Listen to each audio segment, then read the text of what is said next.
সোমবার অনুব্রত মণ্ডল তিহার থেকে ছাড়া পাবেন। কি প্রক্রিয়া চলছে, আইনি প্রক্রিয়া কি, কতদূর সম্ভাবনা দেখা যাচ্ছে? নয়াদিল্লি থেকে মৈত্রী রয়েছেন আমার সহকর্মী, আমার সঙ্গে। মৈত্রী, কি জানতে পারছি আমরা?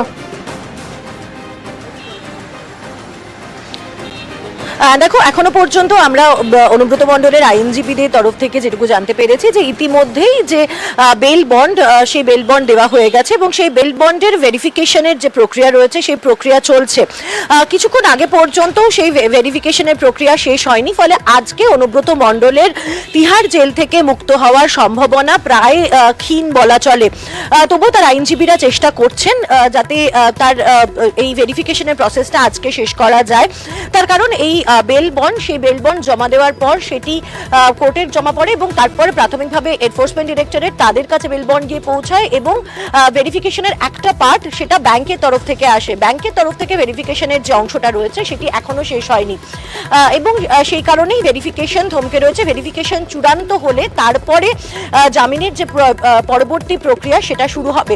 ফলে আজকে যদি জামিন না হয় সেক্ষেত্রে সোমবার জামিনে মুক্ত হবেন অনুব্রত মণ্ডল এবং এখনো পর্যন্ত তার আইনজীবীদের তরফ থেকে আমরা যেটা জানতে পারছি, সাধারণভাবে তিহার জেলের বিকেল 5টার সময় একটি রোল কল হয় এবং তারপরেই যে সমস্ত বন্দী তাদেরকে তারা জামিনে মুক্ত হয়েছেন, যে সমস্ত অভিযুক্ত তাদেরকে জামিনে মুক্ত করা হয়। অর্থাৎ সোমবার বিকেল 5টার আগে অনুব্রত মণ্ডল জেল থেকে বেরোনোর সম্ভাবনা এখনো পর্যন্ত যথেষ্টই ক্ষীণ।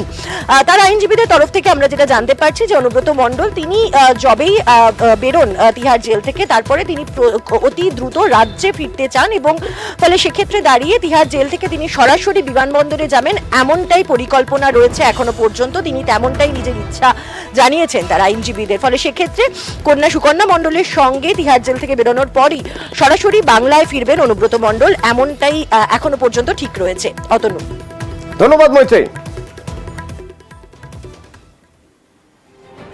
অনুব্রত মণ্ডল মানে বীরভূমের রাজনীতি আবার অন্য খাতে বইবে, সে প্রসঙ্গ বা রাজনীতি প্রসঙ্গ যখন আসছে তখন তারই মাঝে আরো একটা গুরুত্বপূর্ণ খবর। 28শে